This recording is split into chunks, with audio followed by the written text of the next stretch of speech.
రిచ్చు బయట తినేసి వస్తాం, నువ్వు ఇల్లు జాగ్రత్తగా చూసుకో. పోయేసిరండి అమ్మగారు, నేను చూసుకుంటాలే. అయినా నేను సర్ది కూరో సద్దనమో తిని ఉంటాలే. సర్లే నువ్వు మాతో పాటిరా. తనెందుకు? రిషు ఇంట్లో తను మనకంత హెల్ప్ చేస్తుంది, కనీసం హోటల్ ఫుడ్ తినిపిలేమా? బానే. Sir order. ఒక చికెన్ బిర్యానీ. బటర్ నాన్. నాకు చెప్తే రాసుకో. Bamboo chicken, butter masala.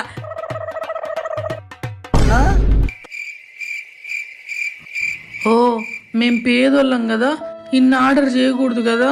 యాదో పెరుగన్నం పెట్టండి అమ్మా, తినిపోతాం. పర్లేదు